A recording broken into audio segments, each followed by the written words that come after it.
Hey there, welcome. Welcome. I'm so glad that you're here. Delighted to share this time with you because we're going to be having a conversation that I hope you'll enjoy. I am Priscilla and this is The Chat. I'm so glad you're joining me. Pull up a chair, enjoy. We're going to be talking to a personality whose ministry, whose songwriting, whose music has gone literally around the world. She is a delight to know. I cannot wait to sit down and chat with her and with you. Stay tuned.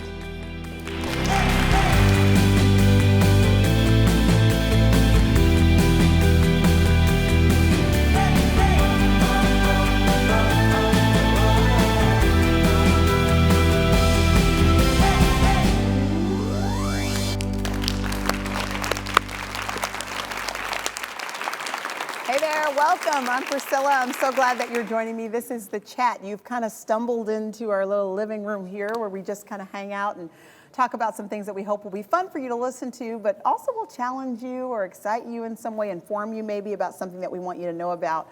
Today we're just having a whole lot of fun. This is part 2 of a conversation we've already been having. So if you have not tuned into part 1 of this one, you're going to want to go back and see it because it cracked me up.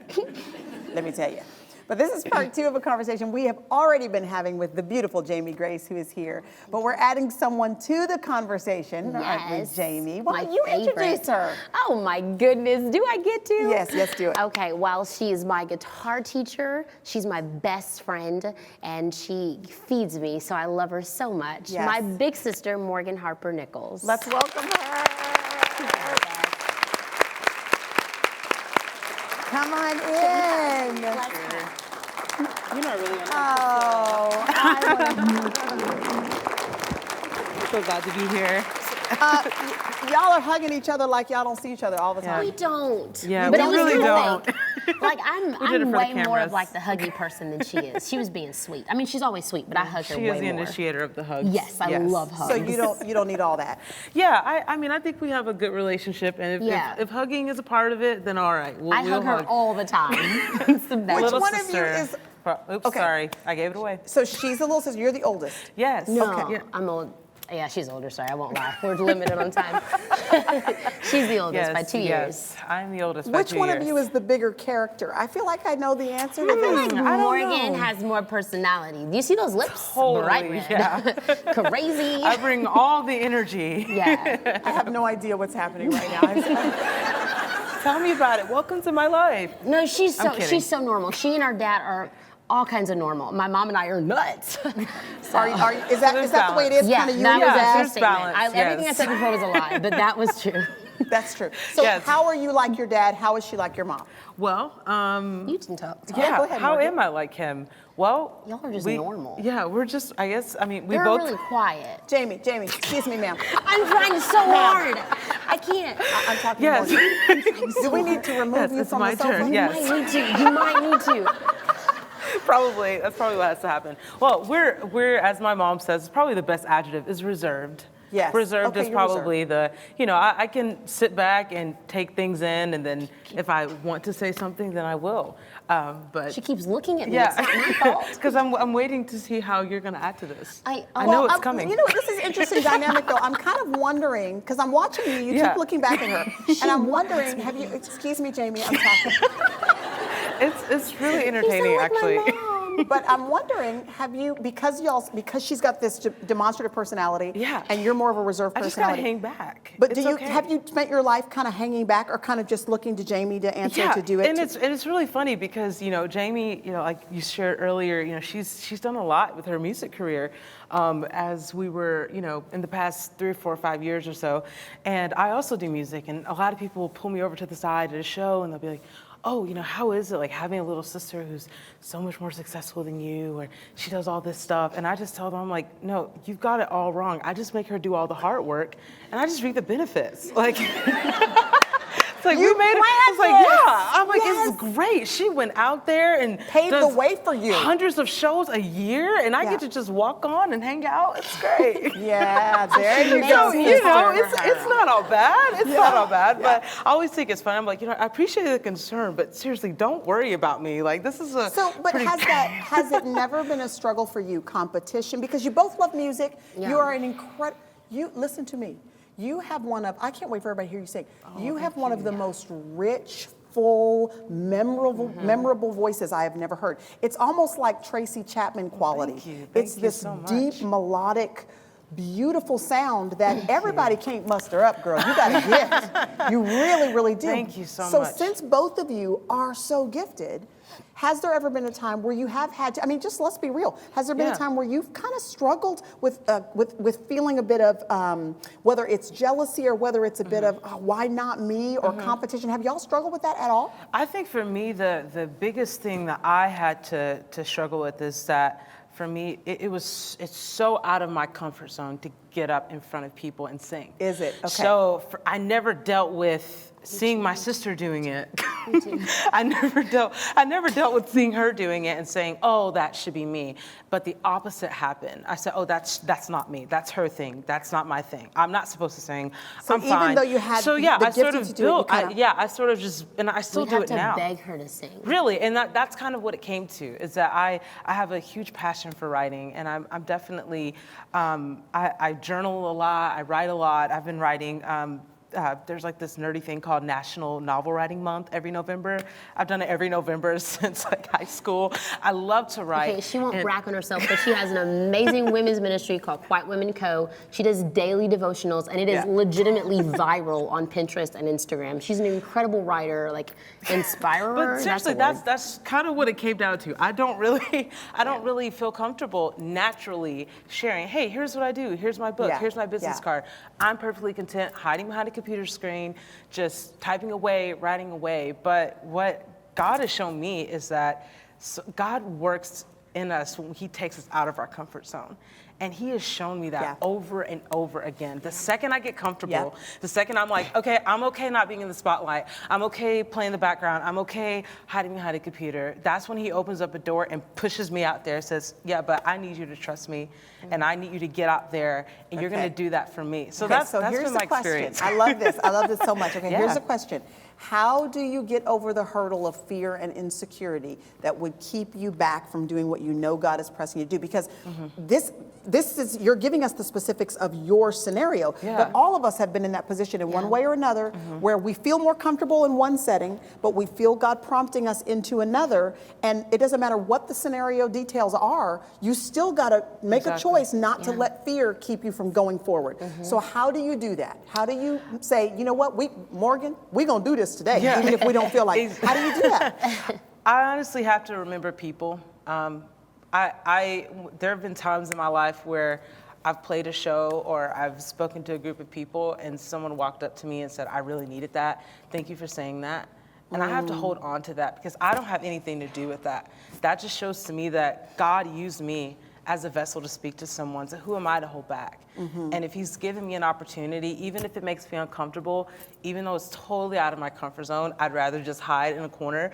Naturally, I'm okay with that. Like, I'm perfectly content with that. If God's asking me to do something, I have to do it. And if he's gonna use me, I can't take that for granted. I can't take that for granted. So, you know, I have to have a lot of pep talks with myself. I really do. I really do. Yes, girl. Because it's not natural for me. And I definitely, even when I'm performing, I always take the time to speak to people about that because I know that there are other people out there who feel that way, like whether it's stage fright or you don't want to speak up at work or whatever it is. Like we all have things where we're like, you know, I'm comfortable here, I feel safe, but I feel like God has told me, like, I want you out of that safety zone. Like, I didn't create that, you just stay in your little personal safety net. You know what's so interesting to me is that I think we have a habit of praying and saying, Lord, I want a miracle. I want to see you move, God. But then in the next breath, we have a habit of praying, Lord, please keep me out of any situation in which a miracle would actually be required. Exactly, yes. It's like we want to see God move, but we don't want to go into the risky places of faith.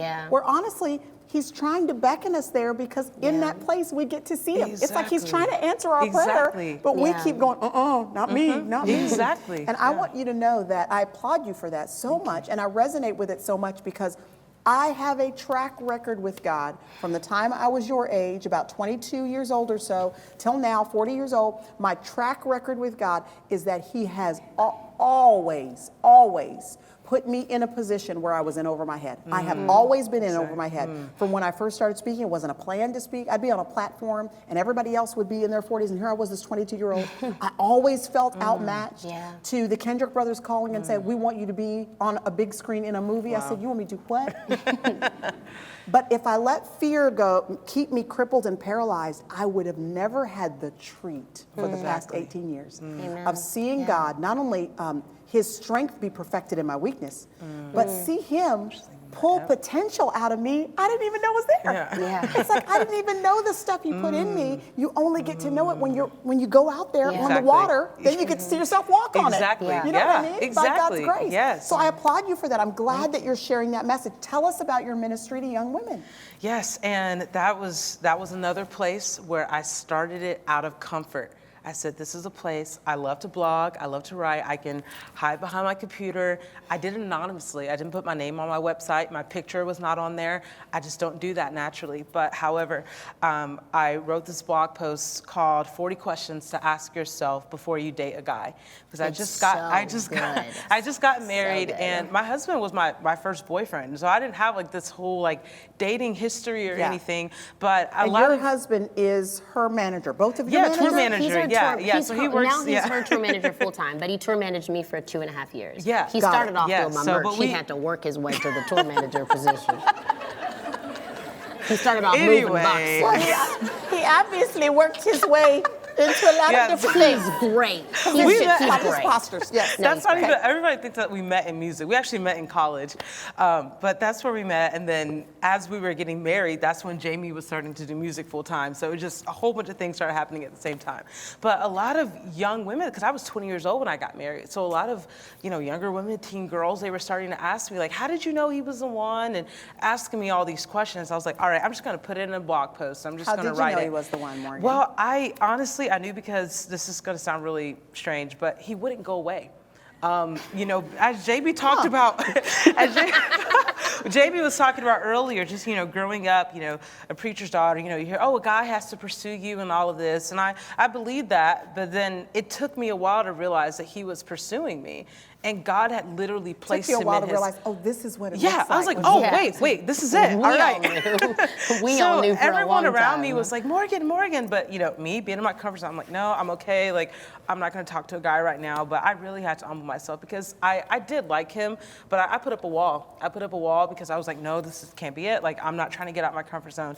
So that's sort of the short thing is that God really humbled me. He sent someone into my life who became a believer as an adult. My husband was 18 when he accepted Christ. And just hearing his story and seeing the way that he lived out his faith, it really spoke to me. And it became very clear that God was speaking to me through him. So that's what I would tell a lot of people. In my ministry, honestly, is a lot of that as well. So it started as a blog, and now it's grown to something way bigger than I ever thought it would ever be, and it's been great. It's a crazy journey. And you've just recently moved to my neck of the woods. Yes. So you're living in Dallas now. And what brought y'all to Dallas?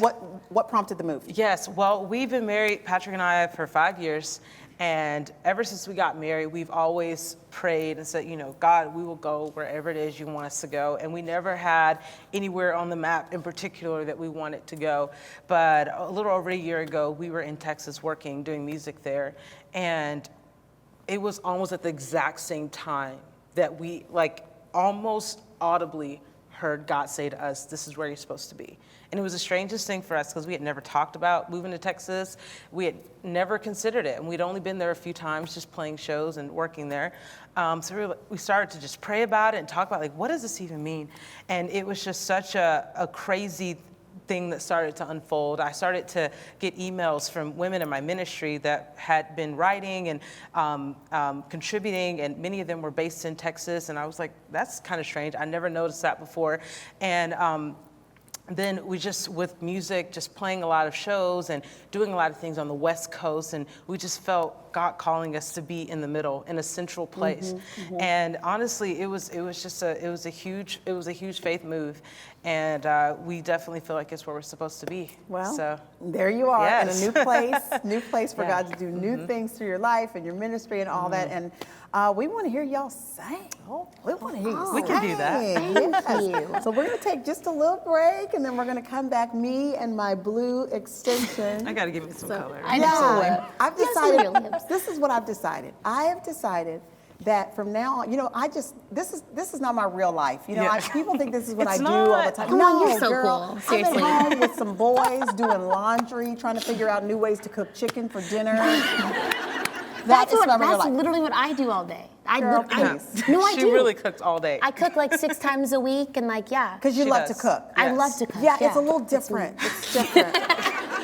It's different. I love to cook too, but it's different when you got people all up on you, pulling on you all the time. Yeah. But I'm saying, this is what I'm saying. I'm saying that if I put a blue clip-in in and a tutu and boots and a hat on while I'm cooking, I will just feel so much better about my life. You will. That is People what might I've even think decided. you're Jamie Gray. I know, might. yeah. I We'll be love back it. in just a moment, and we're going to hear these two beautiful women sing. You're not going to want to miss this. Please stay tuned.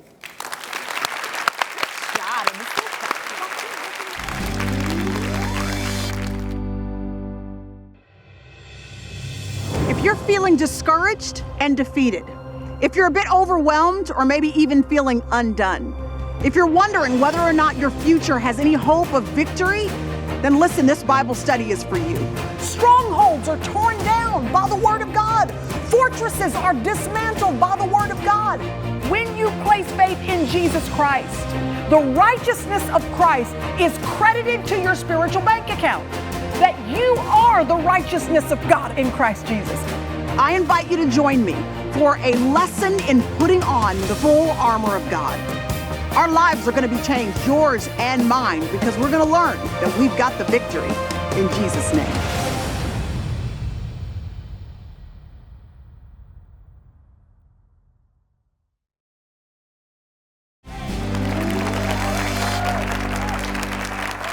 All righty. Here to sing White Boots, Jamie and Morgan. Take it away, girls.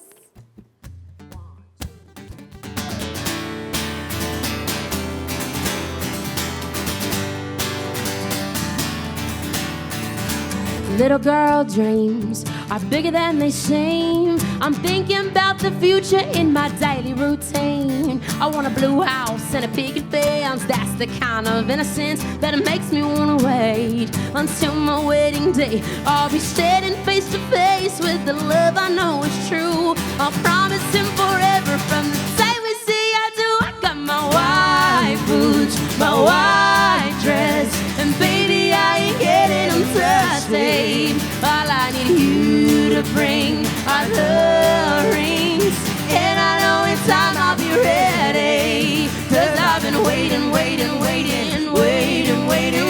on you in my white boots, yeah. Oh. Well, I'm going on 5 years with the love of my life, and everything about it makes the waiting worth the while. You see, it wasn't always easy, but I listened for the truth. So don't give up, true love is gonna find you, and you'll be standing face to face with the love you know is true. I'll promise him forever from the day we say I do. I got my white boots, my white dress, and baby I ain't getting them dusty. All I need you to bring are the rings, and I know in time I'll be ready. 'Cause I've been waiting on you in my white boots. In my white boots. So get your white tux, your new shoes, and baby, don't go getting them dust. I got that 1, 2, 3. I got my white boots, my white dress, and baby, I ain't getting them dusty. All I need you to bring are the rings, and I know in time I'll be ready. 'Cause I've been waiting. I've been waiting on you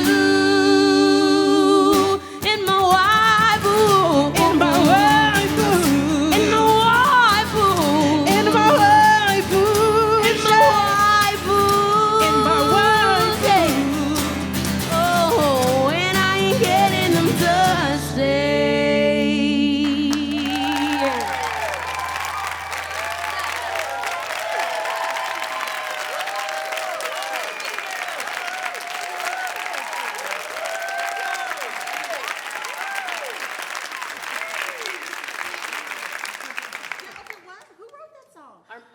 our mom. We added to it, but our mom came up with the whole concept, and we wrote it with her. So she's a genius. She must be.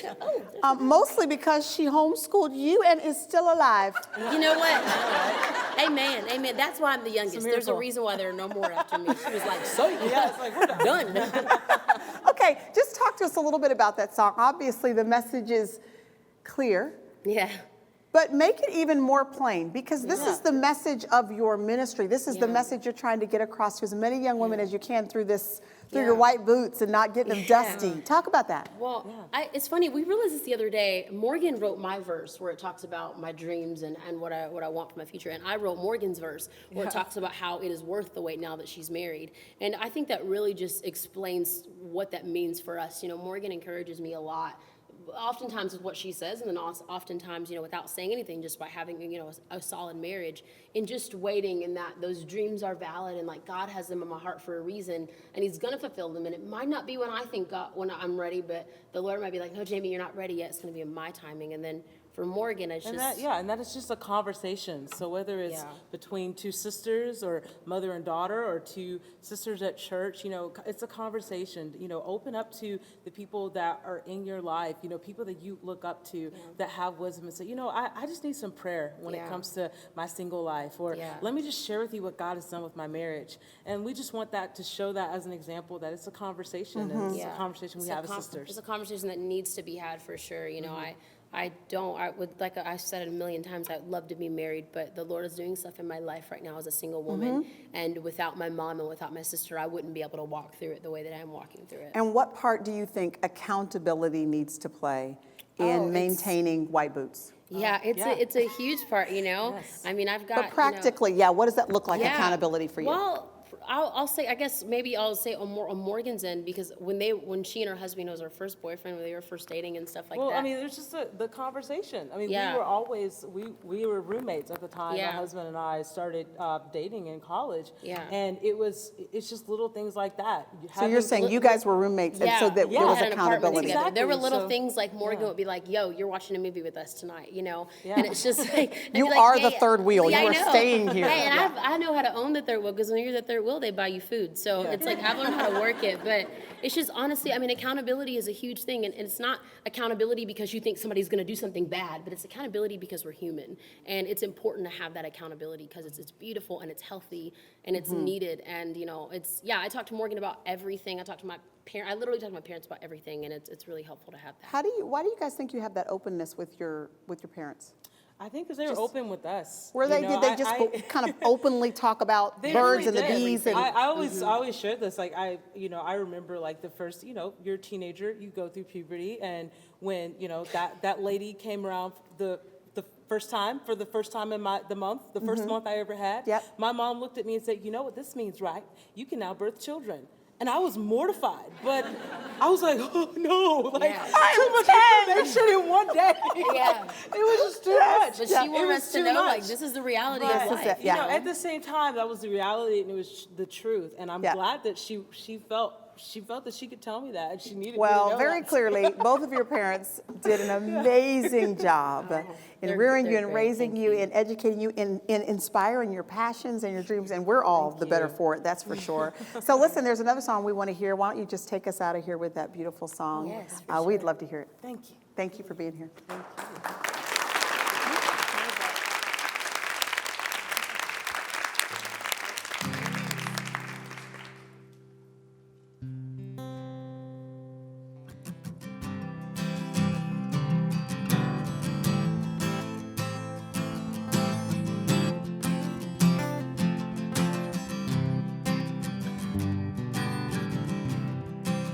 Sunday evening, God, looking back over all the years and where I've been, looking at old photographs. I'm remembering you were right there, and you have been ever since. With every page you turn, I see your faithfulness. Ooh, the mountain where I climbed, the valley where I fell, you were there all along. I'll tell.